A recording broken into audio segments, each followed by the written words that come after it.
Olá, meu nome é Cristiane Passos Dias Levi, sou médica otorrinolaringologista do Hospital Paulista e hoje vou falar sobre alergia na primavera.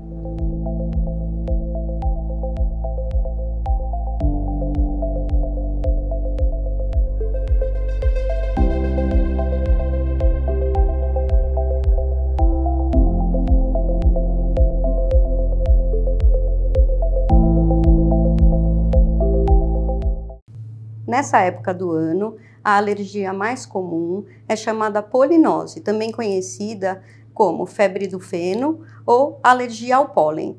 Ela é causada pelo contato do pólen com a mucosa respiratória ou com a mucosa ocular.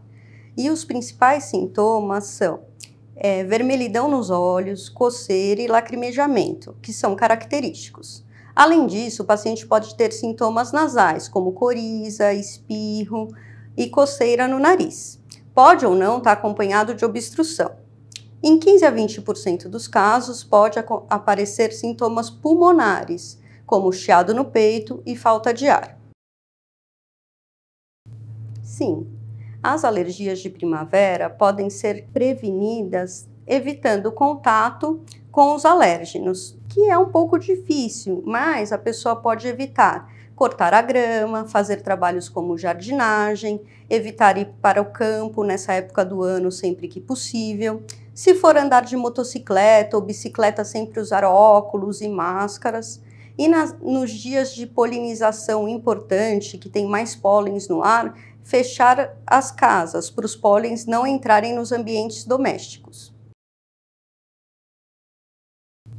A polinização ocorre no início da primavera com a abertura das flores, quando muda a estação. Então, assim, a mãe pode prevenir. Além disso, hoje existem sites que a pessoa pode pesquisar a quantidade de pólens no ar. No Brasil, os pólens que dão mais alergias são as gramíneas, ciprestes e pinheiros, sendo que se destaca o azevém anual, também chamado Lolium multiflorum, principalmente na região sul do Brasil. Elas podem apresentar também a rinoconjuntivite alérgica associada aos pólens. São sintomas nasais e oculares após o contato do pólen com a mucosa nasal e ocular. O diagnóstico é feito por um especialista, que irá fazer uma história clínica detalhada, para investigar os alérgenos que causam essa alergia.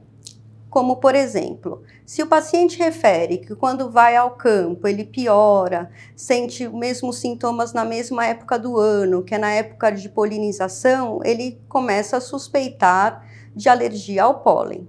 A seguir, ele irá pedir exames laboratoriais, como imunoglobulina E, que mostra alergia no sangue no geral, e a IgE específica para as substâncias suspeitas, como os pólens. Além disso, também poderá fazer exame de teste cutâneo de leitura imediata para os inalantes e para os pólens suspeitos.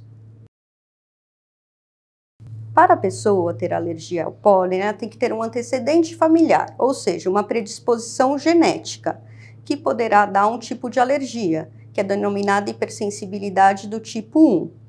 E aí, ela, após um contato com uma substância que pode causar alergia, num segundo contato, ela manifestará a sua alergia. Ou seja, ela só pode ter alergia a alguma coisa que ela foi previamente sensibilizada. Em primeiro lugar, a gente orienta o paciente a evitar os ambientes onde tem mais pólens, evitar viagens ao campo, nos dias de polinização, tentar se proteger quando for andar de bicicleta ou motocicleta, fechar os vidros das casas nos dias que tem mais pólens. A seguir, podemos fazer um tratamento medicamentoso, com anti-histamínicos, corticosteroides, sempre com a orientação do médico, além de lavagem nasal com soro. Num terceiro momento, após detectado a causa da alergia, poderá ser feito um tratamento específico para o que a pessoa tem alergia, para criar um anticorpo de memória chamado imunoglobulina G, através de vacinas que vão diminuindo a sensibilização que o paciente tem ao que ele tem alergia. Aqui, nós fazemos o diagnóstico e podemos solicitar o tratamento com vacinas e imunoterapia específicas para o que o paciente tem alergia. A dica para os pais e para as mães nessa época do ano é sempre observar se a criança tem os sintomas nessa época, se ela piora quando tem contato com a grama, quando vai para um parque ou em alguma situação em que fica mais exposta, para poder orientar o médico a auxiliar no diagnóstico. Quando voltar para casa é sempre importante, além dos cuidados como lavar as mãos, sempre lavar o nariz com soro fisiológico e observar a criança para ver se ela manifesta algum sintoma. No adulto os cuidados são os mesmos, mas a diferença é que o adulto ele consegue perceber se ele tem alguma alteração, o que facilita para o médico e para ele descobrir o que está causando a sua alergia.